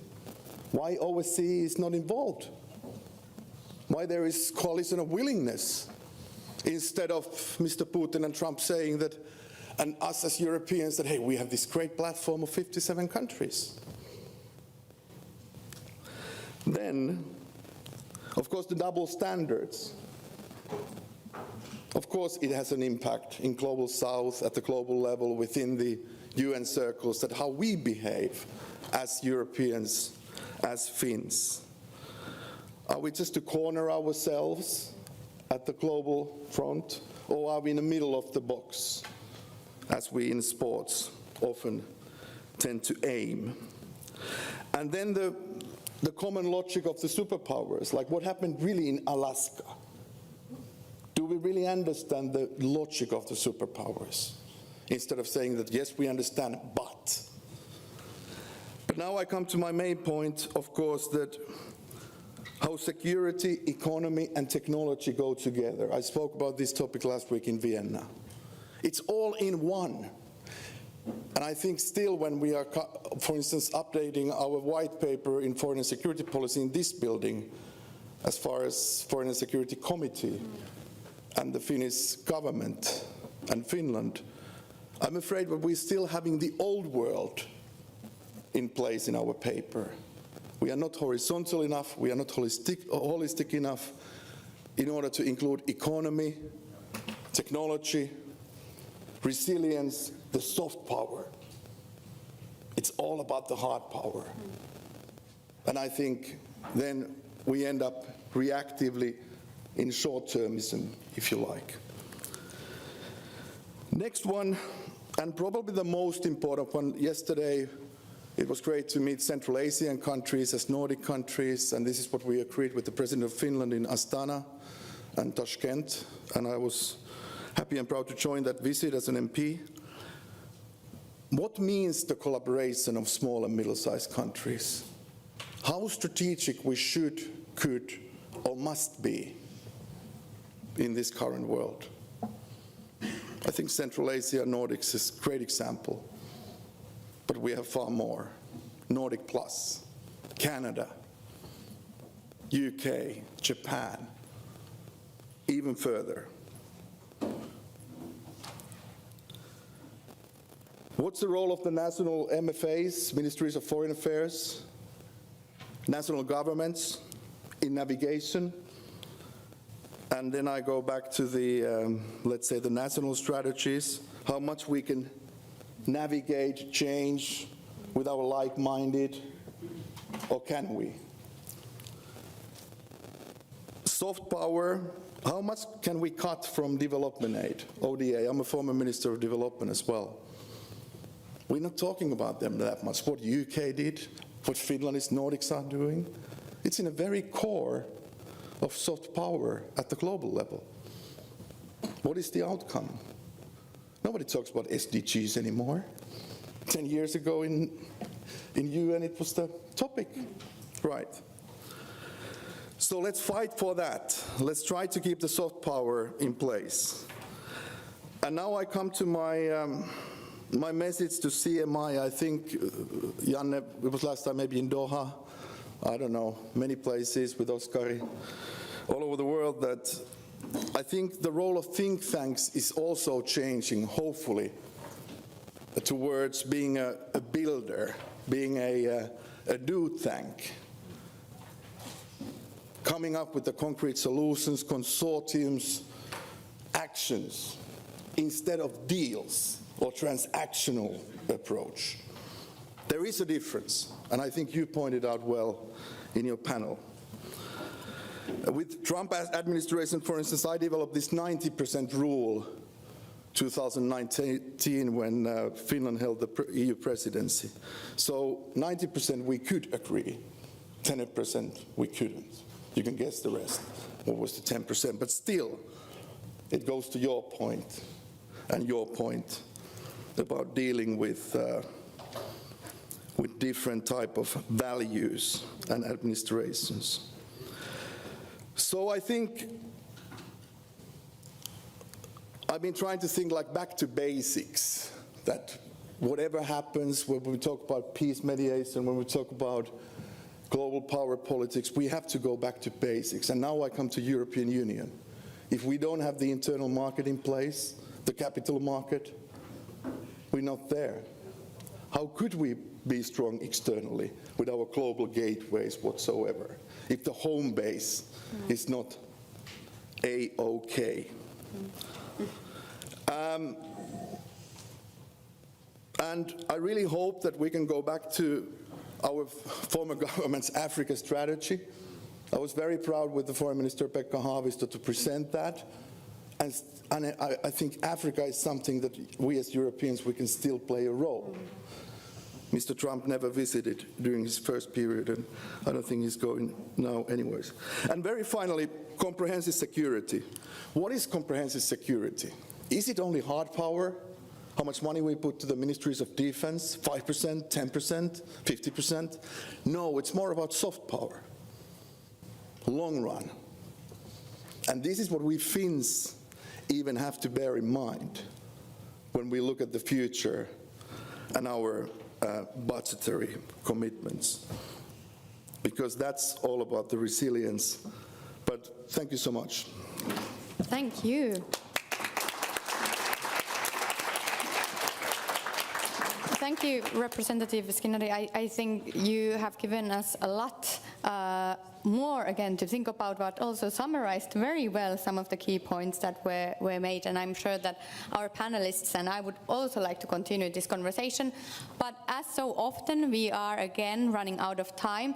I do want to, because Paula gave me at least 5 extra minutes, because we started a little bit later, I do want to give a very, very quick round of questions and comments 3 questions. Please keep them succinct. Present yourself first, and then a succinct short question or a comment. And then I will give a very, very short 30 seconds reflections to our panelists, and then we will still have ending remarks from our director. But please, questions, raise your hand so that I can see. Over there, in the middle, yes. So you have the microphones there. Yes. This is Latif. I'm director of Hazara Culture House in Finland.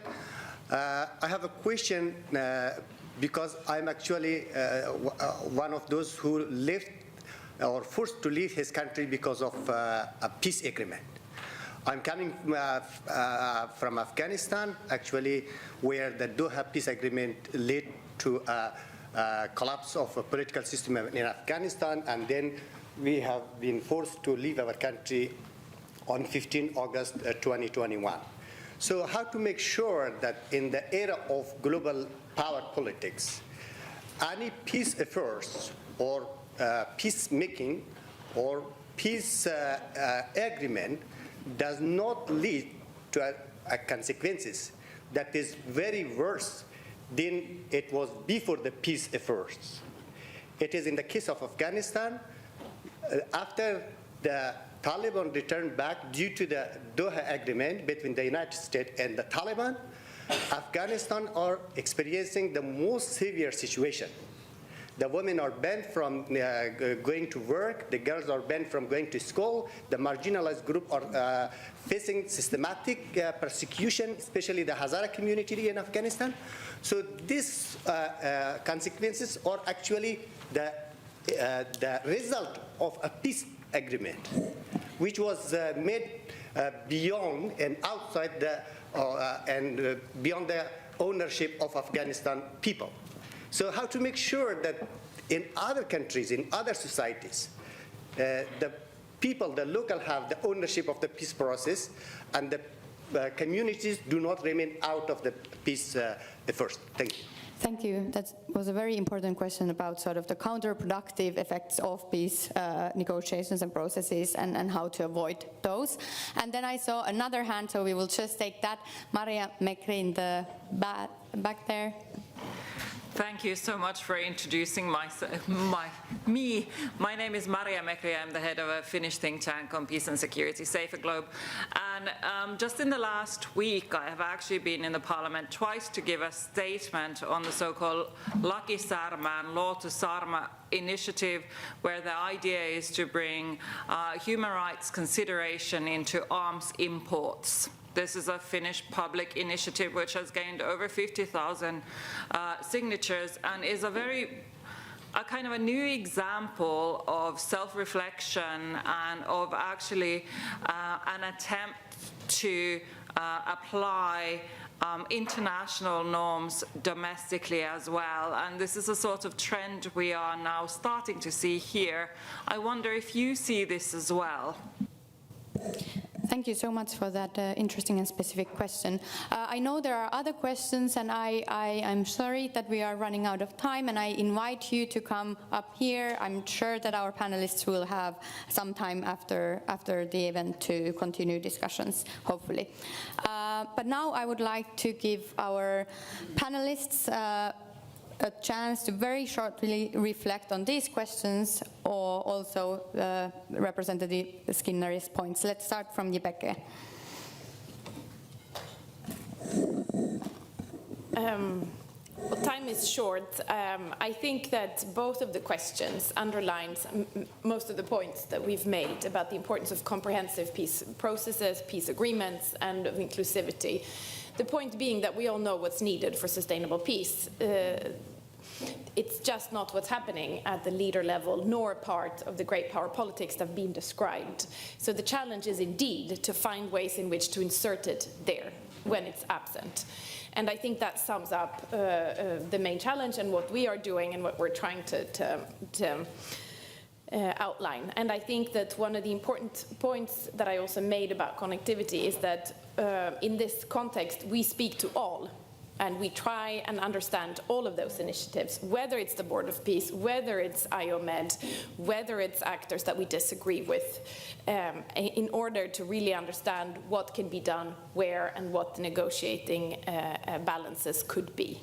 And I think I'll stop there by saying that this is really where we have an added value, because in particular, if we're then talking about the EU, for example, there are so many actors that they cannot speak to for principled reasons, and there we can play a role, but also in trying to really, through all of our connections, influence these great power politics in a way that reminds us what's really important and what's needed, because we know there's no need to go over that.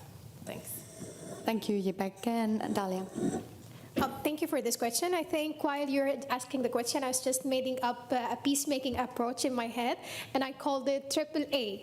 So action, alignment, and also accountability. So I think we need to align the initiatives, the peacemaking initiative, aligning them in the red lines, sanctions, incentives, so all of them, they work together.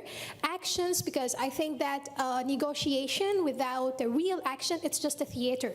We're just speaking with no action taking, so nothing changed. And the third thing, I called it accountability, and I think right now, for example, in the context of Afghanistan, there's a lot of documentation of the attacks, a lot of documentation about the violence happening right now. So I think the courts should take these documents taking it seriously and have a real consequence for those who are committing these attacks, like Taliban or RSF in Sudan or different groups. Yeah. Thank you. I love that. I will use that and reference you, of course. Action, alignment, and accountability. And Heidi. There is not much to add to these two brilliant comments. I would just maybe like to emphasize yet again that peacemaking is politics, and peace processes or peace negotiations are political means to try to achieve objectives, which then, might be, if not reached, then might be tried to be reached with military means. And therefore, we shouldn't see peace processes as anything necessarily purely positive. They can also be for military war preparation, which is probably the most typical situation of peace processes. So remembering that the reality on the ground has to align with the peace processes, otherwise we are disillusioned on where we are heading. Thank you, Heidi. That's a crucial point. And last but not least, Stephen. No, brilliant comments from all the colleagues here. Agree with all of that, like AAA. I like also that peacemaking is a form of politics. And therefore, just two final thoughts. First, if that is true, and I think it is, we have to address this digital info space dimension of all of this alongside everything else. Unless and until we get a better collective fix on how the online world and the poison that is present on our social media, and unless we regulate this better, I don't think we're going to survive as democracies here or be successful in peacemaking around the world. So I think it's really on my wish list, that's pretty high. And the second thing, I just came back from Ukraine. I don't think we've talked enough about Ukraine this morning. It is such a dramatic situation right there. I mean, Europe is needed around the world and in all sorts of places. But it's, again, on my list so high. And I think there's much more that the European Union and CMI and everybody else can do in our different roles. Because Jibeke is very much right. I mean, this word that you use, supplemental. I mean, different people play different roles. And I think that all of us need to put our shoulder to the wheel in Ukraine and elsewhere. Thanks. Thank you, Stephen, and thank you all. You have very well summarized the panel. And now, luckily, I don't have to try to summarize our discussions. And actually, Representative Skinnari did that already very well. But I do have the honor to still give the floor shortly to our director, Hiski Haukkala, who will give short closing remarks to this event. Thank you. Thank you, ladies and gentlemen. Thank you for this opportunity. Whether they are short or not remains to be seen. But first of all, I would just like to say that I'm a huge fan of the title of this event. I think this is spot on, and it cuts through the chase to the heart of the matter, which is probably, you could say, that not only war, but also peace can be seen as an instrument of statecraft. And I think this is a very important point and conversation, because both are on the ascent in the world today. War and violence as a tool to achieve political ends and resolve disputes is ever more frequently applied, as we have heard today. But the same goes for peace. It is increasingly invoked and uttered, talked about, but often and increasingly in a cynical vein. So, and quoting the famous words of Professor Dave Mustaine, peace sells, but who's buying? I would like to add a personal twist to this slogan. Peace sells, but who does the selling? And to whom the spoils go? Whose peace are we really talking about here in 2026?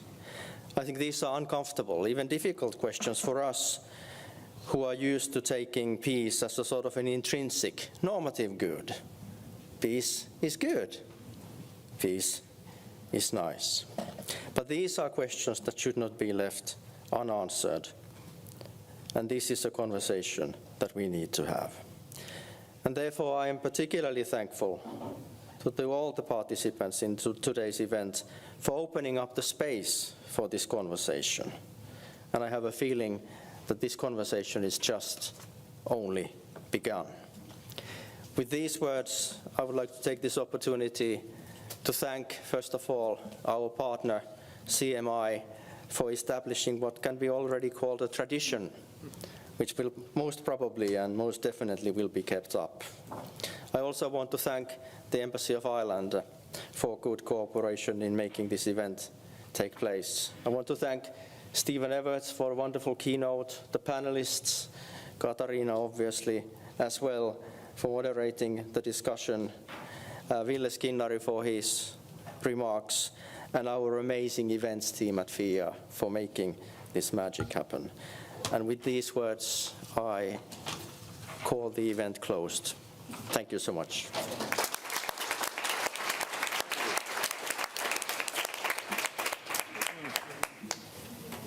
Very good.